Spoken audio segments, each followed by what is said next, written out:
Trevor Milton built a truck company worth $34 billion. The truck couldn't move. He was convicted of fraud on 3 federal counts. He never spent a night in prison. He was sentenced to 4 years by a federal judge. 5 weeks later, a presidential pardon erased the conviction entirely. How does a college dropout with no engineering background convince General Motors, Wall Street, and 200,000 retail investors that a truck rolling downhill is the future of American freight? And how does he walk away, free, unpunished, and $70 million richer, after every single one of them loses? But the downhill video wasn't Trevor Milton's first con. It wasn't even his most creative one. Trevor Milton's first company was a home security business in St. George, Utah. He sold it for $300,000. He told his next round of investors it went for almost $2 million. His second company, D-Hybrid Systems, landed a contract with Swift Transportation, the largest truckload carrier in North America. The contract was worth $16 million. Milton told investors it was worth $250 to $300 million. He claimed D-Hybrid saved Swift 38% on fuel costs. Internal data showed the number never exceeded 24%. Every company Milton touched followed the same pattern. The real numbers were never enough. His next venture wouldn't inflate numbers by millions. It would inflate them by billions. In 2014, Trevor Milton registers Nikola Motor Company in Salt Lake City. The name is deliberate. Nikola Tesla, the inventor whose surname Elon Musk had already claimed. Milton's pitch to investors is staggering in its ambition. Hydrogen-powered Class 8 semi-trucks that would make diesel obsolete. 0 emissions. Infinite range. A complete reinvention of the $400 billion American freight industry. Milton has no engineering degree. No experience in automotive manufacturing. No background in hydrogen fuel cell technology. What he has is a gift. The ability to make a room full of sophisticated investors believe that the future is sitting right in front of them. In December 2016, Milton would finally show the world his revolutionary truck. The presentation was flawless. The truck was not. December 2016. Nikola World. A crowd of investors and journalists fills an auditorium in Salt Lake City. Milton takes the stage and unveils the Nikola One, a gleaming hydrogen-electric semi-truck. He points to it and declares, "This is a real truck. This is not a pusher. This fully functions and works." Behind the stage, hidden from every camera, an electricity cable snakes from the venue's power grid into the truck's chassis. The cable makes the dashboard light up, the screens glow, the electrical systems appear alive. On the side of the truck, 2 letters are stenciled in bold. H2. Zero emission hydrogen electric. The truck has no hydrogen capabilities. Its components run on natural gas. If the truck didn't work in 2016, how did Nikola become worth more than Ford 4 years later? The answer arrives in 2020, in the form of a financial instrument most Americans have never heard of. SPAC. Special Purpose Acquisition Company. A blank check shell company that lets private firms go public without the scrutiny of a traditional IPO. No audited financials required. No roadshow grilling from institutional investors.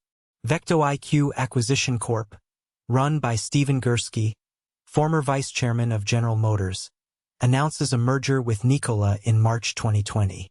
The combined company lists on NASDAQ under ticker NKLA. June 4, 2020. First trading day. Nikola's market capitalization surpasses $28 billion. The company has never manufactured a truck. Never delivered a product.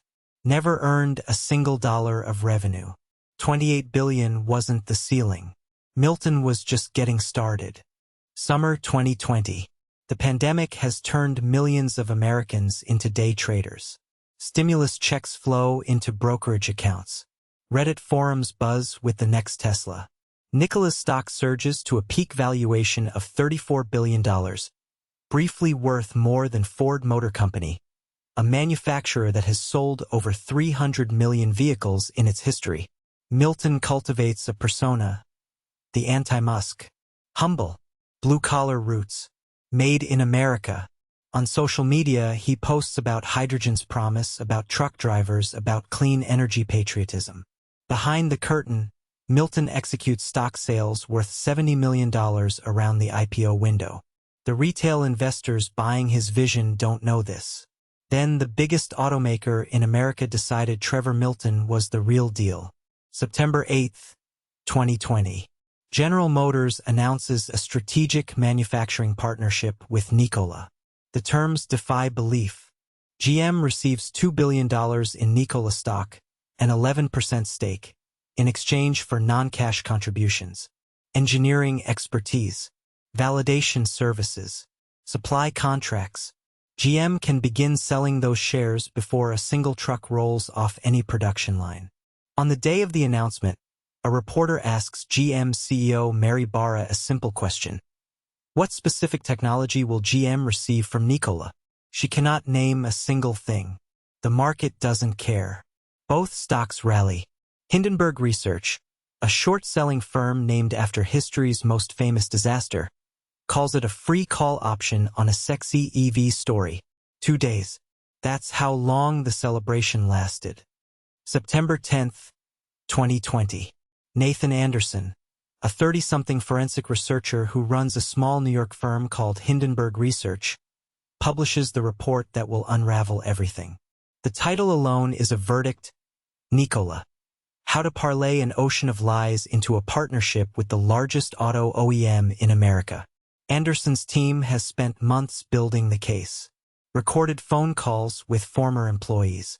Private text messages between Milton and business partners. Internal emails contradicting public statements. Behind-the-scenes photographs from Nikola World. Sworn declarations from whistleblowers.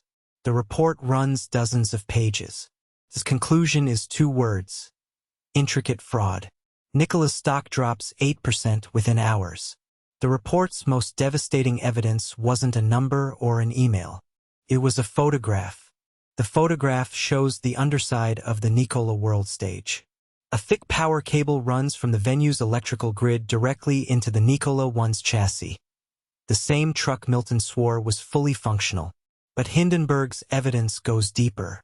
Emails prove Milton was secretly negotiating to purchase turbine technology from a company called Brayton Energy, just months after signing a contract claiming Nikola-owned proprietary turbine technology.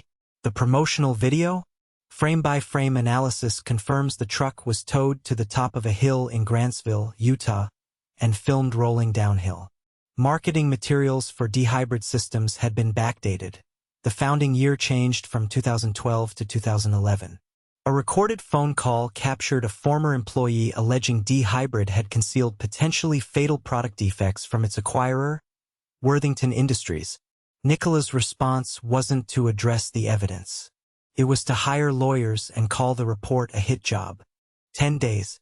That's how long Trevor Milton lasts after the Hindenburg report drops. On September 20th, 2020, he resigns as executive chairman of Nikola Corporation. The press release calls it a voluntary departure. Nobody believes it. The Securities and Exchange Commission opens a formal investigation into the fraud allegations.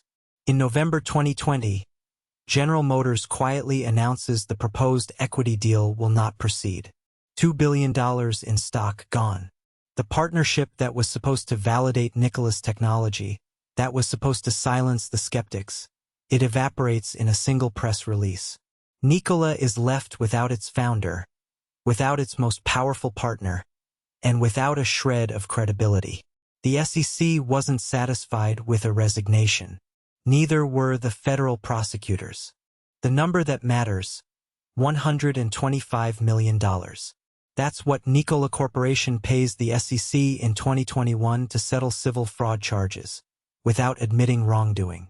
The corporate penalty is just the beginning.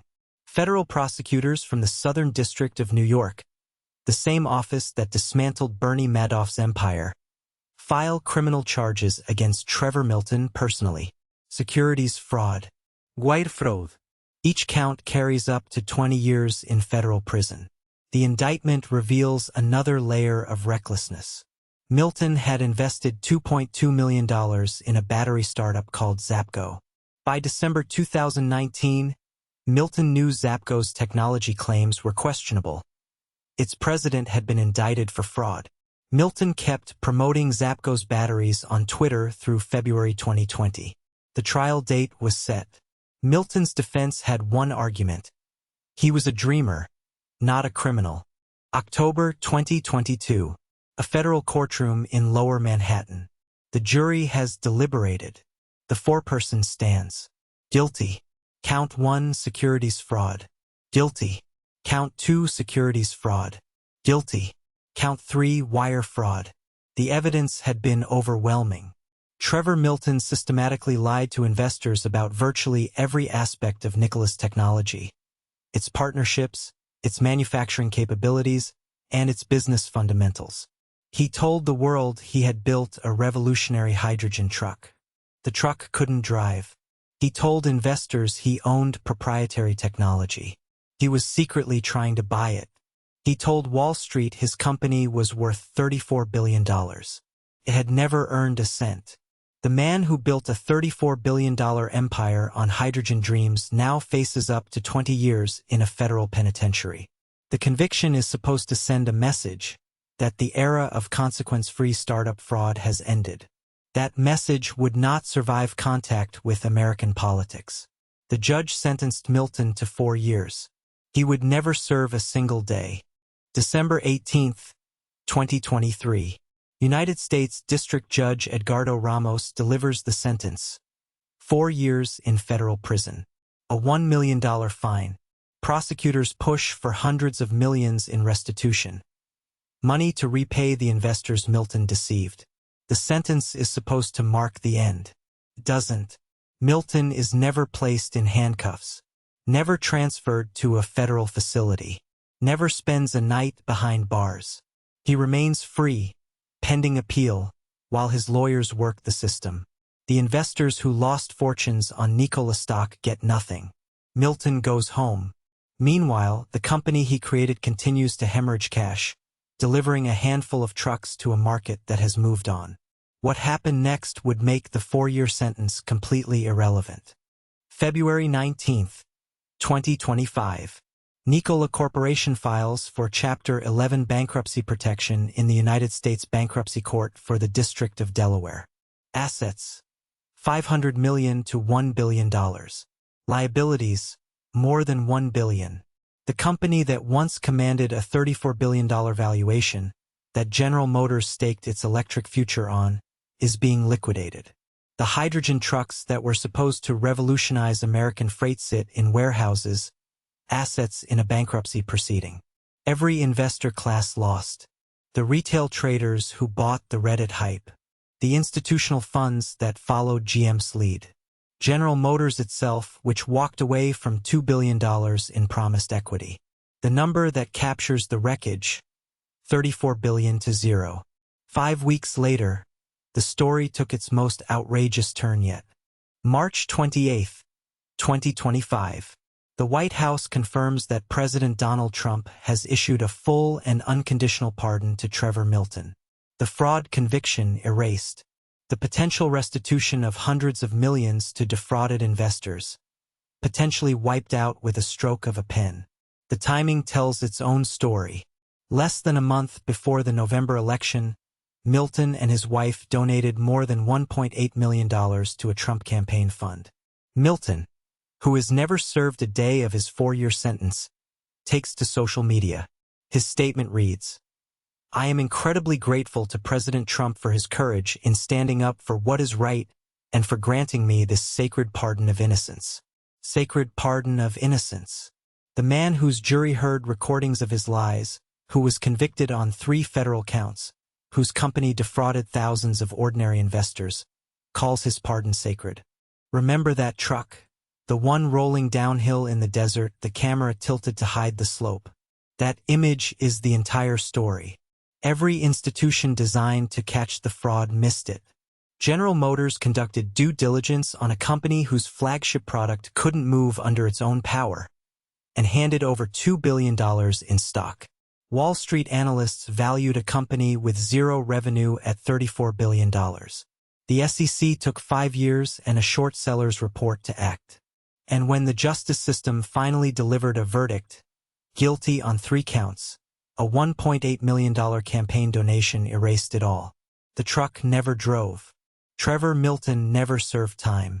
And the investors never got their money back. That's not a story about one con man.